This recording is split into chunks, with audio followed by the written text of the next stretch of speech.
David, pour ceux qui ne le sauraient pas, je précise que vous êtes docteur en biologie cellulaire et moléculaire et que vous allez nous proposer aujourd'hui une chronique sur un phénomène de plus en plus à la mode mais qui suscite des interrogations, c'est la cigarette électronique. Et on se demande souvent si c'est un vrai médicament ou un simple gadget. Ouais, elles sont arrivées en France en 2008. Le démarrage a été très timide, mais maintenant ça grimpe de plus en plus. Et aujourd'hui, il y a à peu près 500 000 Français qui les utilisent régulièrement. Alors effectivement, le problème, c'est qu'on a du mal à les classer. C'est ni des produits du tabac, vu qu'il n'y a pas de tabac dedans, ni des produits de substitution, comme les patchs qu'on trouve en pharmacie. Donc, du coup, elles échappent à pas mal de réglementations. Et en plus, il y a très peu d'études qui étudient leurs bénéfices ou leurs risques éventuels. Alors, comment ça fonctionne déjà ? Alors voilà, un petit rappel de base. Bon, il y a beaucoup de marques. Il y en a qui ressemblent vraiment très pour trait à des cigarettes, d'autres non. Mais le principe est toujours le même. Donc l'idée, en fait, c'est qu'on va faire chauffer un liquide pour produire de la vapeur. Et cette vapeur, on va l'aspirer. Donc c'est pour ça qu'avec une cigarette électronique, on ne dit pas qu'on fume, on dit qu'on vapote. Mais le principe de la mécanique, c'est une batterie en fait reliée à une résistance qui va faire chauffer ce liquide. Et ce liquide, donc, il se trouve dans des cartouches, et c'est des cartouches qu'on change régulièrement. Et donc, dans ces cartouches, soit il y a des arômes seulement, soit il y a des arômes plus de la nicotine à différentes concentrations. Alors, pourquoi de la nicotine ? Parce que c'est la substance qui rend accro les fumeurs et dont ils ont le plus de mal à se débarrasser. On reste sur ce liquide, qu'est-ce qu'il y a dedans exactement ? Alors, il y a deux types de liquides qui sont principalement utilisés. De la glycérine végétale, qui est un liquide, somme toute, assez naturel. Et puis, sinon, c'est du propylène glycol. C'est lui qui suscite le plus d'inquiétude. Alors, pourtant, il faut savoir qu'il est utilisé depuis très longtemps et un peu partout. On le retrouve dans l'alimentation en tant qu'additif, dans des sauces, des assaisonnements. On le retrouve en tant qu'agent d'hydratation dans plein de produits cosmétiques. Et puis, même en médecine, il était utilisé dans les nébuliseurs pour faire des aérosols, pour délivrer certains traitements contre des maladies respiratoires, contre l'asthme. Donc en fait, on a pas mal de recul et il ne semble pas que le propylène glycol soit dangereux. Le souci, c'est que des fois sur Internet, on le confond avec un cousin à lui, l'éthylène glycol, qui lui est beaucoup plus toxique. Alors, il y a plein de substances différentes, je ne sais plus combien, dans les... Des milliers. Ouais, des milliers dans les cigarettes normales. Plus de 4000. Est-ce qu'on les retrouve dans ces cigarettes ? Ça, c'est un point qui a été pas mal étudié. Donc, on peut reprendre les résultats d'une analyse publiée dans le Journal of Public Health Policy, qui a rassemblé un peu les résultats à ce sujet. Alors, comme il n'y a pas de tabac brûlé dans les cigarettes électroniques, on s'attendait évidemment à avoir des différences importantes, et c'est le cas.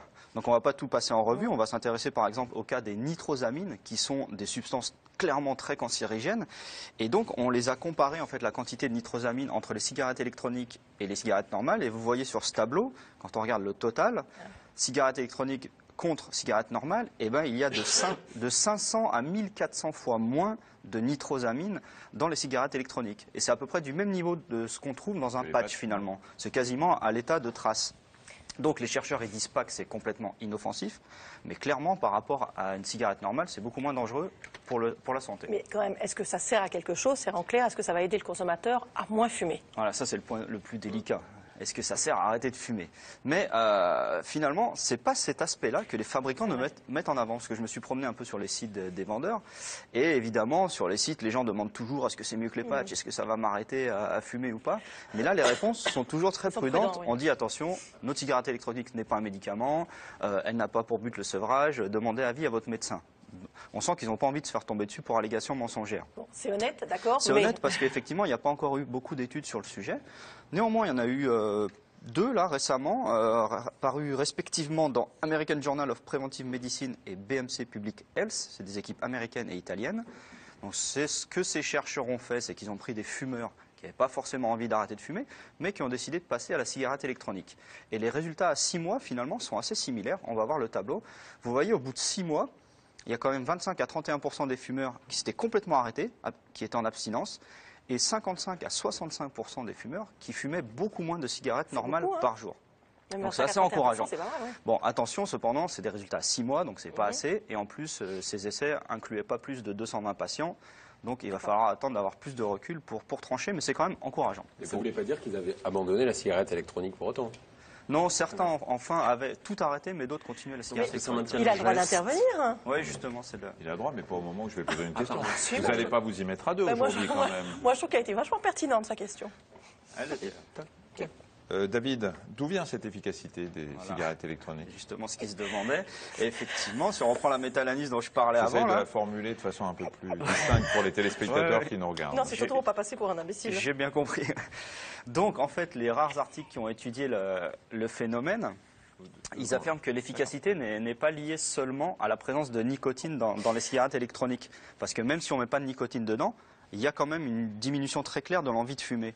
Et effectivement, c'est assez logique parce qu'on sait que dans l'addiction au tabac, l'aspect comportemental est très important. Donc pour un fumeur, avoir un objet qui ressemble à une cigarette avec laquelle il peut fumer et faire les mêmes gestes, forcément, c'est beaucoup plus motivant et efficace que de se coller un simple patch, quoi. Alors, est-ce que la réglementation va évoluer ou pas? Alors, ou pas? Non, Non, vous voulez reformuler la question, non? pas du tout. Je trouvais que cette question était très pertinente. Vous êtes très gentil, Michel. Donc en France, on est très très prudent sur le sujet. Il y a l'Office français de lutte contre le tabagisme qui est en train de mener une mission d'évaluation sur le sujet. Mais en attendant les résultats, il insiste sur le fait que la seule solution, c'est l'abstinence totale qui doit être obtenue via un vrai suivi médical. Et quant à notre agence de sécurité du médicament, depuis 2011, là, comme on le voit sur le communiqué, elle recommande de ne pas consommer de cigarettes électroniques parce que la nicotine, c'est une substance dangereuse et addictive.